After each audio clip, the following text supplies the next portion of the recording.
Before we delve into the structures, etc., we need to understand our term that we're using throughout this, the word polysaccharide. So again, this is one of those words that we can break down. Poly just means many, and we already know that saccharide means sugar. So when we're talking about polysaccharides, we are talking about many of those single monomers, those single sugar units being joined together. So what we end up with is large chains of these sugar molecules all joined together in some way. Now, we have two types of polysaccharide. We've got the homo polysaccharides, which are made of one kind of monosaccharide, and we have the hetero polysaccharides, made from more than one monomer. How do we know what these words mean? Again, break it down. We've got our three bits that we can break this one down into. Homo, probably where you've heard about this before, homosexual, obviously same-sex attraction. Poly, many, saccharides, sugar. So homo, same, poly, many, saccharide, sugar. So many of the same sugar molecule joined together. And this is what we see in starch. Whereas if we have a look at hetero polysaccharides, hetero would be the different, poly, many, saccharides, sugars. So we've got many different sugars joined together. And our example there is one we'll encounter in another part of our biology course, hyaluronic acid.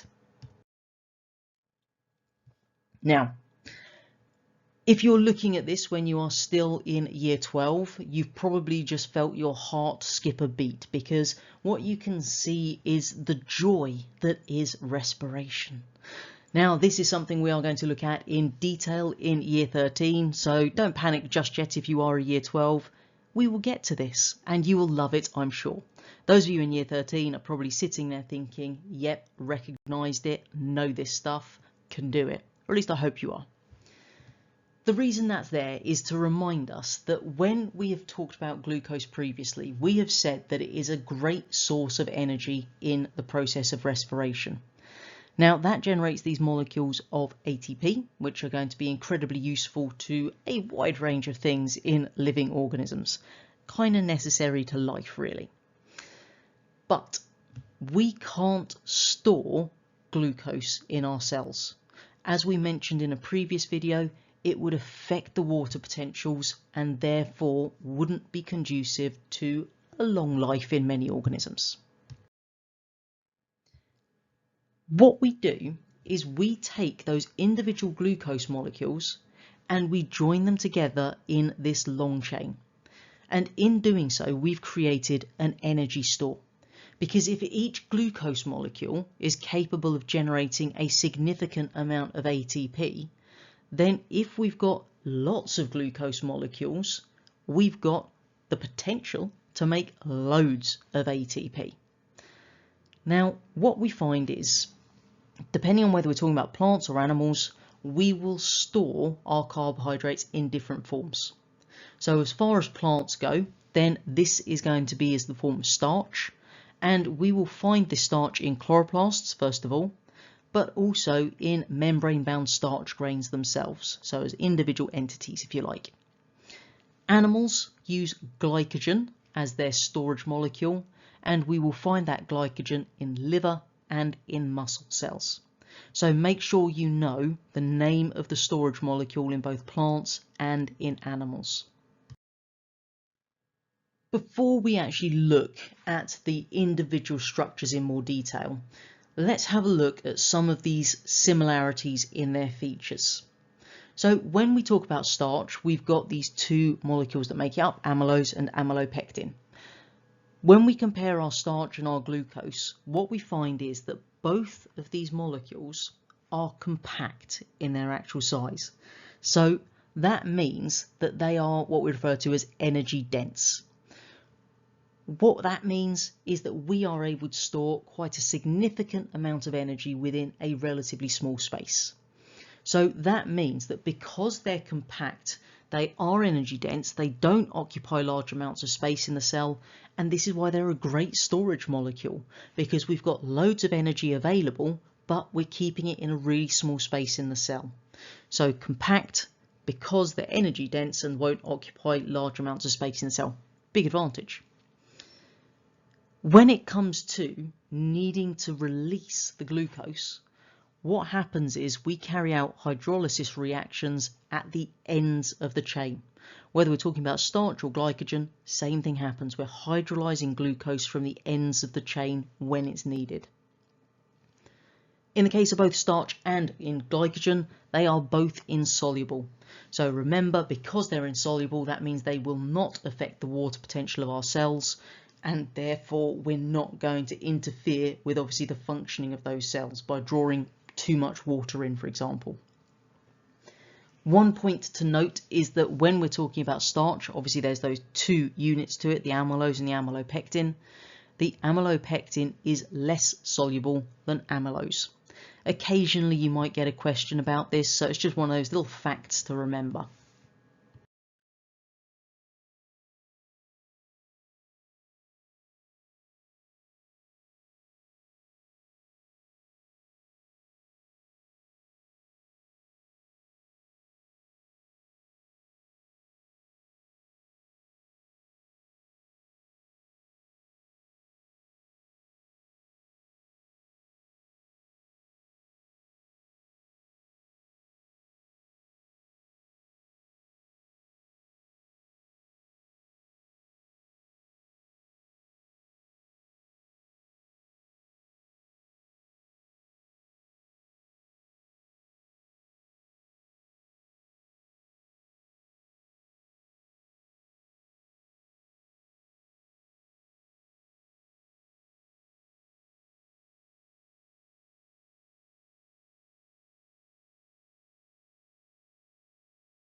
The second unit that makes up starch is amylopectin.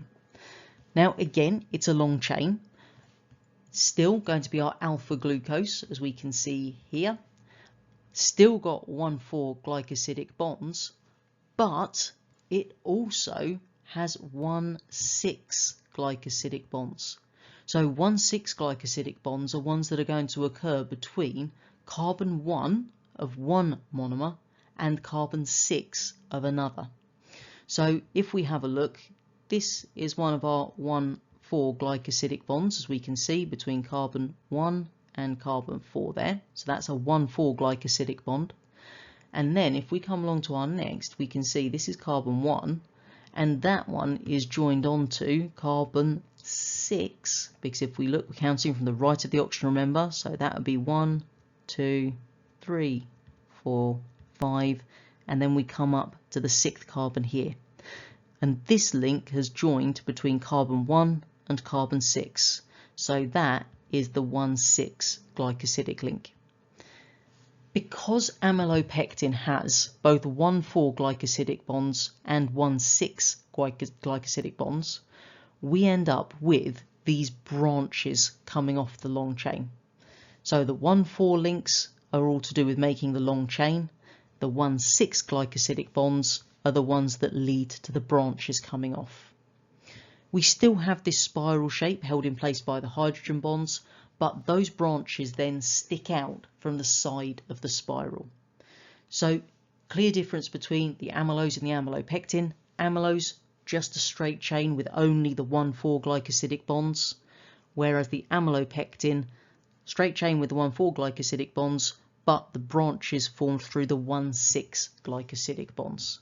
So make sure you remember which bond is adhered to which structure. If we now have a look at the structure of glycogen, so glycogen is our storage compound within animals, and what we find is it is made from alpha glucose. It's a long chain of alpha glucose, so that means we've got our 1,4 glycosidic bonds. So if we have a look at our little structure, we can see that we've got those 1,4s. There's one just there, for example. And then we have our 1,6 glycosidic bonds because it's branched. And there's one of our 1,6 glycosidic bonds just on that side. So in a number of ways, our glycogen is like the amylopectin. Because it's made of the alpha glucose, it has both 1,4 glycosidic bonds and 1,6 glycosidic bonds, so it's a branched structure. The difference between them is that it's got shorter chains with more branches than the amylopectin. So when we compare which one is more compact, then we have glycogen being more compact than amylopectin. Because of those shorter chains with more branches, it makes it a more compact molecule.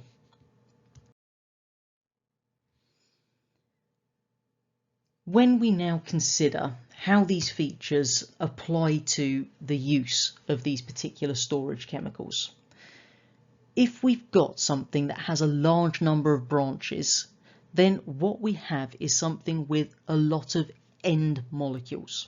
So if you consider the fact that you've got just a long chain, then in that case we could only remove the molecules from this end or this end. So there's literally two ends we can remove our glucose from. If we have a molecule with some side chains, then we can obviously remove the glucose molecules from all those points.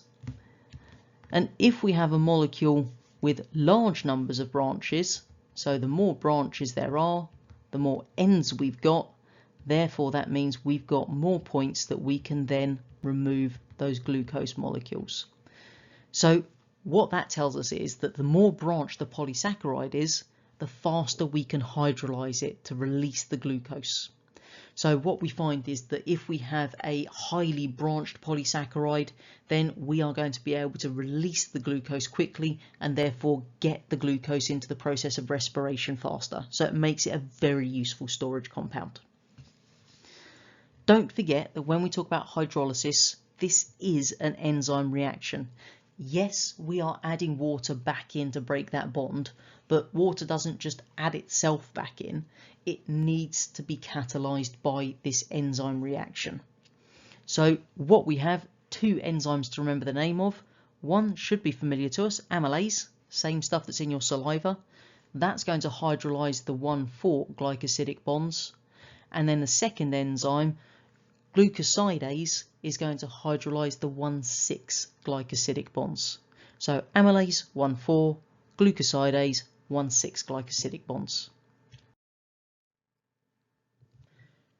What we'll finish on in this little video is just a little summary table.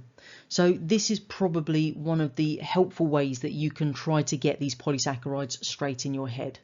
Because what we've got here is just the table that shows us what type of glucose is present in those three different chemicals, what bond is present, are they branched, and where is it a storage molecule. So by creating this little table, you've got a quick reference guide to obviously starch and to our glycogen. Bear in mind you could be asked to fill in some of the blanks on a table like this in an exam question. So good practice, create a blank outline of this table for yourself and then just keep going over it, practicing it until you get it right each and every time. As always, if there are bits we've gone through in the video today that you'd like to review in more detail, use your exercise books, your textbooks, revision guides, head on over to the website and have a look at some of the resources over there as well to help you out. But the sooner you get these in your head straight, then the easier the rest of the course will be, because as always, we build on the fundamentals. Don't forget to subscribe so you see when we have an updated video.